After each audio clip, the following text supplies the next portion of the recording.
Students, आज के इस वीडियो में हम डिस्कस करेंगे आपसे बीकॉम के जो बीकॉम एंट्रेंस के जो प्रीवियस ईयर पेपर हैं 2019 से 20, 21, इन सारे प्रीवियस ईयर के क्वेश्चंस को हम डिस्कस करेंगे।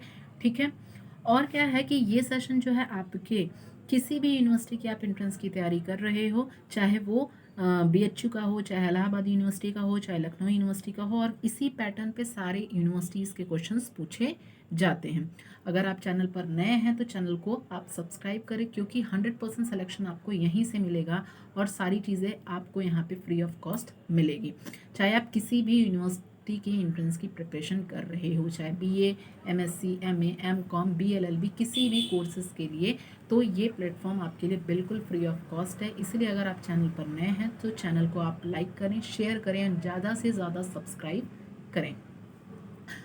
तो अगर हम स्टार्ट करें, और आपको अगर इसका PDF चाहिए तो आप डिस्क्रिप्शन बॉक्स में वहाँ आपका एक व्हाट्सएप नंबर होगा, वहाँ पे आप टेक्स्ट या मैसेज कर देना कि हमें क्या है, इसका PDF चाहिए, वहाँ पे आप उसको प्रोवाइड हो जाएगा। तो स्टार्ट करते हैं हम पहले से, कि सबसे पहले क्वेश्चन से स्टार्ट करते हैं कि पहला क्वेश्चन क्या कह रहा है कि बैंक रिकॉन्सिलेशन स्टेटमेंट। ये सारे क्वेश्चंस आपके प्रीवियस ईयर के क्वेश्चन हैं, इसीलिए एकदम ध्यान से समझिएगा और ठीक है सुनिएगा। सबसे पहला क्वेश्चन है बैंक रिकॉन्सिलेशन स्टेटमेंट। सबसे पहले अगर हम बात करें तो बैंक रिकॉन्सिलेशन स्टेटमेंट काफ़ी इंपॉर्टेंट चैप्टर है, जो आप लोगों ने 12th में पढ़ा ही होगा।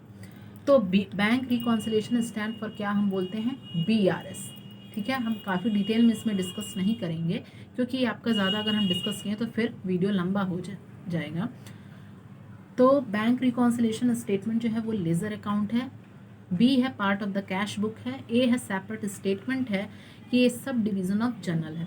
तो देखो, जो बैंक समाधान विवरण होता है वो एक ऐसा स्टेटमेंट होता है जो हमें क्या रीज़न बताता है कि कैश बुक और पासबुक में क्या डिफरेंस है। क्या बताता है बैंक रिकॉन्सिलेशन स्टेटमेंट? ये क्या होता है, पहली बात ये कि स्टेटमेंट होता है। ठीक है, ये अकाउंट नहीं होता है, एक स्टेटमेंट होता है। ये भी क्वेश्चन पूछा जाता है। मीन्स एक स्टेटमेंट होता है जो कि ये रीज़न बताता है जो कैश बुक है और पासबुक में क्या डिफरेंस है, वो BRS बताता है। अब ये किस चीज़ का पार्ट होता है? ठीक है, लेजर अकाउंट बिल्कुल नहीं, सेपरेट स्टेटमेंट नहीं, ये कैश बुक का पार्ट होता है। जस्ट मैंने आपको बताया कि ये किसके डिफरेंस को बताता है, कि ये कैश बुक और पासबुक के डिफरेंस को बताता है। तो पहले का आंसर क्या हो जाएगा? पहले का आंसर हो जाएगा option number second, part of the cash book. रोकड़ पुस्तक का ये भाग होता है। नेक्स्ट क्वेश्चन की बात करें, bank balance as per passbook हम देखें तो 20,000। डिविडेंड जो है आपका 1,000 collected by bank but entered in the cash book is ₹100। तो कैश बैलेंस हमारा कितना होगा? पासबुक के अनुसार अगर हम बैंक शेष देखें तो 20,000 है, और बैंक ने 1,000 लाभांश के संग्रहित किए, लेकिन रोकड़ पुस्तक में 100 रुपए प्रविष्टि किए गए। तो रोकड़ पुस्तक का जो शेष है वो कितना आएगा? ठीक है, तो यहाँ पर क्या हो जाएगा आपका ऑप्शन नंबर 8 20,900, 21,000, 20,000 की 19,100। तो बहुत ज़्यादा सिंपल क्वेश्चन है, तो इसका ऑप्शन हो जाएगा option number D 19,100। Next question की बात करें, क्वेश्चन नंबर 3 है, in case of retirement death of partner. अगर हम बात करें रिटायरमेंट डेथ ऑफ पार्टनर की, all accumulated profit and loss is transferred in capital account of partner.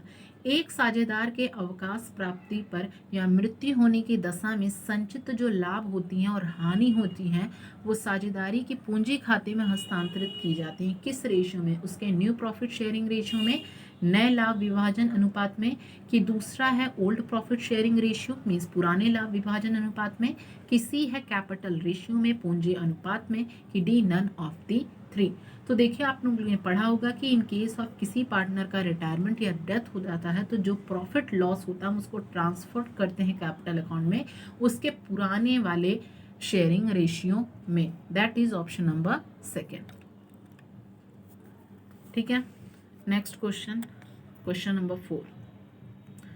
XYZ partner है in the ratio of 1/2 is to 2/5 is to 1/10. What will the nay ratio of the remaining partner if X retire? XYZ जो है 3 partner है, उसमें से X जो है सेवानिवृत्त मतलब वो रिटायर हो जाता है। जो नया रेशियो बनेगा हमारा क्या बनेगा? 2:1 बनेगा, 4:1 बनेगा, 5:1 बनेगा कि 3:1 बनेगा। तो देखिए यहाँ पर क्या हम लोगों ने पढ़ा होगा, रिटायरमेंट। तो यहाँ पर हम क्या करें, एक्स रिटायर हो गया, तो एक्स रिटायर हो गया तो एक्स की क्या थी, 1/2 थी, तो हम क्या करेंगे 2/5, ये वाई का हो गया और ये जेड का हो गया। तो इसको जब आप सॉल्व करोगे तो क्या हो जाएगा, एलसीएम आपका हो जाएगा 10, 2 2 ज़ा 4, फिर 4:1। तो 4:1 जो है नया रेशियो एक्स सॉरी वाई और जेड का बनेगा, वो क्या हो जाएगा 4:10। That is option number second. Next है क्वेश्चन नंबर 5 है, the goodwill brought in by a new partner is withdrawn by old partner in their. नए साझेदारी द्वारा लाई गई ख्याति पुराने साझेदारों द्वारा निकाली जाती है। देखिए गुडविल पे मैंने कंप्लीट एक थ्योरी सेशन लिया है जिसमें हम गुडविल की मीनिंग को, डिफिनेशन को, कितने तरह की गुडविल होती है, प्लस उसके मेथड्स काफ़ी इंपॉर्टेंट है, एग्जाम में पूछे जाते हैं। ज़्यादातर super profit method, capitalisation important है। सारे के फॉर्मूले आप जरूर पढ़ कर जाएं क्योंकि इसमें से क्वेश्चंस बिल्कुल आने ही हैं। तो वो गुडविल जब नया एक पार्टनर विड्रॉ करता है ओल्ड पार्टनर से, तो हम उसको किस में निकालते हैं, न्यू प्रॉफिट शेयरिंग रेशियो में, मीन्स नए लाभ अनुपात में। सेकेंड है कि ओल्ड प्रॉफिट शेयरिंग रेशियो में, कि पुराने लाभ अनुपात में। कि सी है कैपिटल रेशियो में, पूंजी के अनुपात में। कि 4 है इक्वली बराबर बराबर। तो दैट इज ऑप्शन नंबर पहला हो जाएगा न्यू प्रॉफिट शेयरिंग रेशियो में। नेक्स्ट है ऋणपत्रों के शोधन के बाद सिंकिंग फंड खाते के शेष को कहाँ हम हस्तांतरित किया जाता है, कैपिटल रिजर्व में, पूंजी संचय में, जनरल रिजर्व में, सामान्य संचय में। कि थर्ड है प्रॉफिट एंड लॉस अकाउंट, लाभ हानि खाते में। कि चौथा है सीक्रेट रिजर्व की गुप्त संचय में। तो इसको हम कहाँ ट्रांसफर करते हैं, that is transfer to the general reserve, सामान्य संचय में। नेक्स्ट है premium on issue of shares can be, premium on issue of shares can be use for, अंशों के निर्गमन पर जो प्रीमियम का उपयोग किया जा सकता है वो इशू ऑफ बोनस शेयर्स पे, डिस्ट्रीब्यूशन ऑफ प्रॉफिट से, मीन्स लाभों के वितरण हेतु। कि सी है ट्रांसफरिंग टू जनरल रिजर्व, सामान्य संचय में स्थानांतरित करने हेतु। कि नन ऑफ 3। तो premium on issue of shares can be use for the issue of bonus shares, bonus अंशों के निर्गमन हेतु। नेक्स्ट क्वेश्चन की बात करें, क्वेश्चन नंबर 9,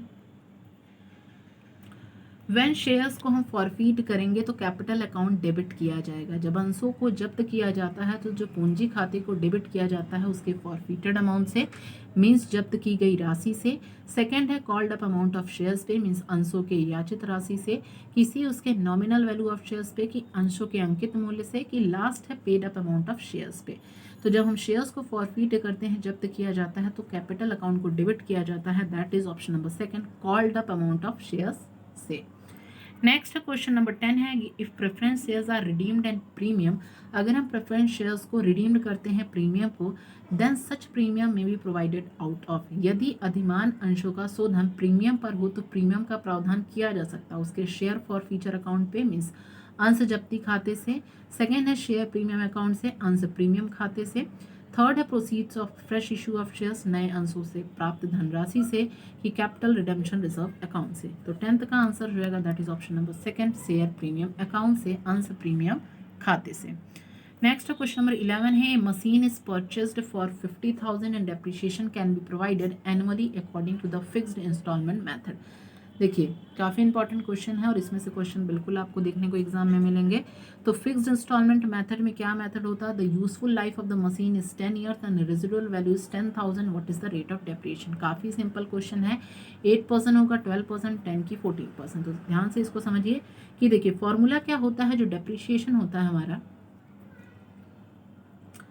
डेप्रिसिएशन का फॉर्मूला क्या होता है, depreciation is equal to cost price minus scrap value upon useful life of an assets. क्या होता है फॉर्मूला, कि depreciation is equal to cost price minus scrap value upon useful life of an assets. और rate of depreciation का formula क्या होता है, depreciation value upon cost price of assets. ठीक है, ये फॉर्मूला होता है। हमें क्या निकालना है, आपको यहाँ पर रेट ऑफ डेप्रिसिएशन निकालना है। तो हमने जब फॉर्मूला लिखा है तो डेप्रिसिएशन क्या, अभी हमने जस्ट बताया कि डेप्रिसिएशन जो होता है कॉस्ट प्राइस, तो कॉस्ट प्राइस आपकी कितनी दी हुई है 50,000। 50,000 में से हम 10,000 लेस करेंगे, उसकी रेजिडुअल स्क्रैप वैल्यू दी हुई है, अपॉन में क्या लिखेंगे 10, कितना लाइफ टाइम उसका क्या है यूजफुल लाइफ 10। तो इसको जब हम सॉल्व करेंगे तो हमारे पास कितनी वैल्यू आ जाएगी, वैल्यू आ जाएगी 40,000 अपॉन 10। इसको कट करेंगे तो कितना आ जाएगा आपका 4,000। अब हम क्या निकालेंगे, अब rate of depreciation. Rate of depreciation का फॉर्मूला मैंने बताया, डेप्रिसिएशन वैल्यू अपॉन कितना, depreciation value upon cost price of assets. तो 4,000 आपकी क्या थी डेप्रिसिएशन वैल्यू, और कॉस्ट प्राइस कितनी थी 50,000, इनटू क्या करेंगे 100। तो यहाँ से ये कट हो गया, यहाँ से ये, तो 5 8 जा 40, तो कितना आ जाएगा 8%। 8% जो है आपका क्या हो जाएगा यहाँ पर आंसर हो जाएगा। किसी को भी अगर नहीं समझ में आएगा तो वीडियो फिर से आप देखिएगा, बिल्कुल समझ में आ जाएगा। नेक्स्ट क्वेश्चन है, क्वेश्चन नंबर 12 है, provision for depreciation on fix assets made in profit and loss account of the accounting year will be deducted in the balance sheet from the book value of the assets concern. संबंधित संपत्ति के पुस्तकीय मूल्य से, कि second है from the market value of the assets concern में संबंधित संपत्ति के बाजार मूल्य से। सी है कि from the original value of the assets concern संबंधित संपत्ति के प्रारंभिक मूल्य से। कि फोर्थ है from the inflated price of the assets concern. तो 12 का आंसर हो जाएगा that is option number 3 from the original price value of the assets concern संबंधित संपत्ति के प्रारंभिक मूल्य से। नेक्स्ट क्वेश्चन नंबर 13 है, which of the following statement जिससे पूछा है असत्य है, फॉल्स है।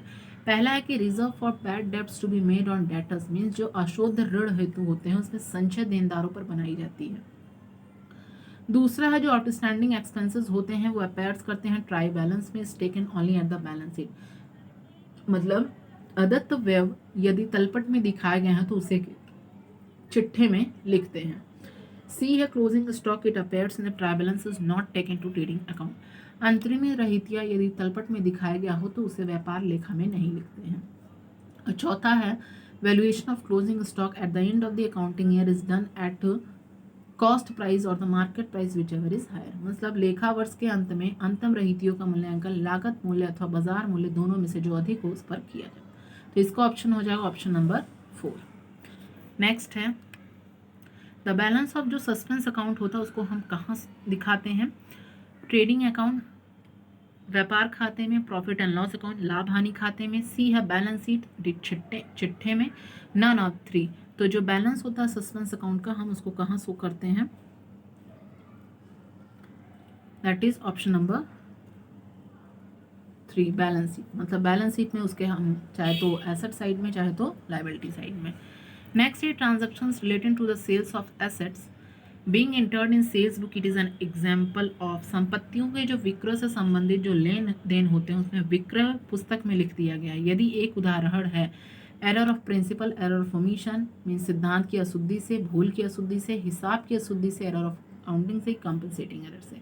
तो जब हम प्रिंसिपल की गलती करते हैं वो एरर हम सिद्धांत की अशुद्धि से, दैट इज ऑप्शन नंबर ए। कोई भी हम क्या है ट्रांजैक्शंस यहाँ पर क्या कर दिए, भूल का लिखना, और एरर ऑफ अकाउंटिंग। तो इसका 15 का आंसर हो जाएगा that is option number A. Next question number 16 है, house sale equipment 90,000, book value हमारी 1 लाख थी, should be shown in the cash flow statement. रोकड़ प्रवाह विवरण के उपकरण का विक्रय जो है 90,000 है और पुस्तक मूल्य जो है 1 लाख है, तो कैसे दर्शाया जाना चाहिए। Cash flow from investing activity 1 lakh, means विनियोजन क्रिया से रोकड़ आना है 1 lakh. Cash use for financing activity 1 lakh, means वित्तीय क्रिया के लिए रोकड़ का उपयोग जो है 1 लाख। और तीसरा cash inflow from investing activity 90,000, विनियोजन क्रिया से रोकड़ आना 90,000 और cash inflow from investing activity 10,000, विनियोजन क्रिया से रोकड़ आना 10,000।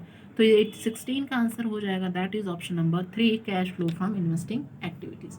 ठीक है, अब आगे के जो क्वेश्चंस हैं हम उसको नेक्स्ट वीडियो में जितने भी क्वेश्चंस बचे हैं उसको देखेंगे। Okay, thank you.